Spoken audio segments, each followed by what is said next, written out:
Hello students, today we are going to start with the new topic जो हमारा photo respiration और factor affecting the photosynthesis. Before it we were studied about the C3 pathway.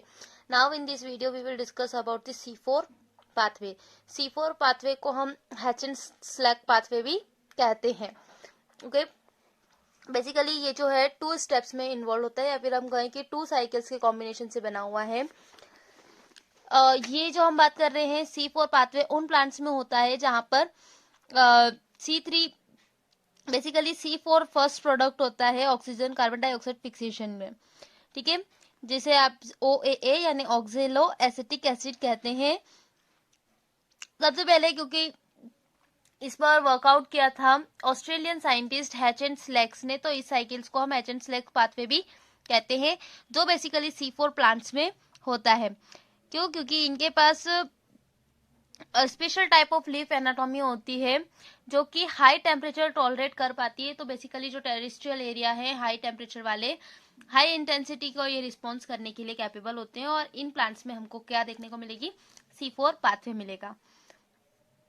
According to the structure of leaf anatomy, C4 plants, the leaves of C3 plant shows only one type of cell called the mesophyll cell, which contain only mesophyll chloroplast. While the leaves of C4 plant shows 2 type of cells, outer mesophyll और inner जो होती है spongy cells होती है जिसको bundle sheath cell कहते हैं. तो यहाँ पे mesophyll cells और बंडल शीट सेल, जो mesophyll cells है उसमें C3 साइकिल भी कंडक्ट होती है. बट अगर हम बात करते हैं C4 के लिए, तो बेसिकली ये जो बंडल शीट सेल है ये इसको थोड़ा सा स्पेशल बना देती है. And the leaf of C4 plants contain 2 types of chloroplast. Type mesophyll chloroplast found in the bundle sheath chloroplast also. This anatomy leaf in the C4 plant is known as the Kranz anatomy. Kranz literally means wreath. It is the reflection of arrangement of cells. The bundle sheath cells tends to form several layers around the vascular bundles. जिससे इस special features जो हैं वो क्या है? Have a large number of chloroplasts and thick walls which are imprisoned to the gaseous exchange and there is no intercellular space between them.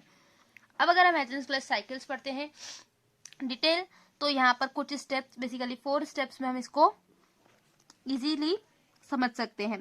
First step जो होता है उसमें बेसिकली जो इनिशियल फिक्सेशन होता है कार्बन डाइऑक्साइड का वो mesophyll sales में होता है. Primary acceptor carbon dioxide is phosphoenol pyruvate. ठीक है, जिसको आप PEP से रिप्रेजेंट कर रहे हैं.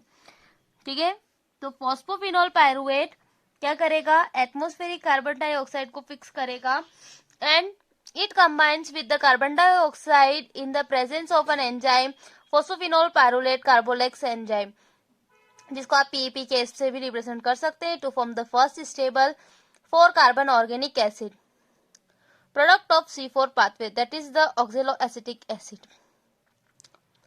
The mesophyll cells lack the enzyme RUBI-SCO, जिसको आप बोल रहे थे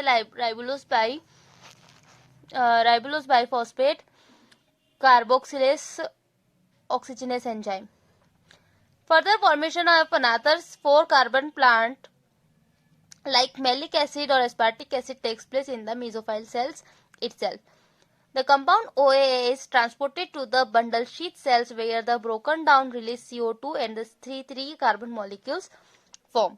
देखिए यहाँ C4 एसिड बना जिसको आप OAA कहते हैं, वो यहाँ आया, ट्रांसपोर्ट हुआ C4 एसिड.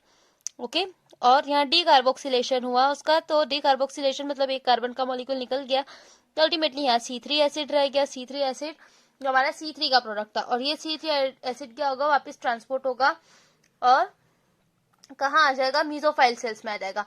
ठीक है, और मेसोफाइल सेल्स में इनका रीजनरेशन होगा. ठीक है, और अल्टीमेटली ये क्या आ जाएंगे? वापस हमारी ये जो साइकिल है वो कंटिन्यूशन में बढ़ेगी. In fourth state the 3 carbon compound is again transported back to the mesophyll cells where the regeneration of PEP takes place, thus complete the cycle, and the CO2 thus releases in the bundle sheath cells enter the C3 or the Calvin cycle common pathway to all plants. Okay, यहाँ से ये जो C3 acid है ये basically lead करेगा किसको, C3 cycle को। Okay,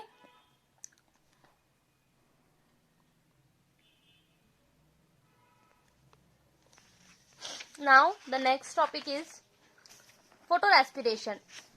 photo respiration की अगर हम बात करते हैं, it is a light dependent cyclic process of oxygenation of RUBP and release of carbon dioxide by the photosynthetic organ of plant. The site of photorespiration जो होती है वो क्लोरोप्लास्ट होती है। ओके, अब यहाँ पर हम बात करते हैं इन C3 plants.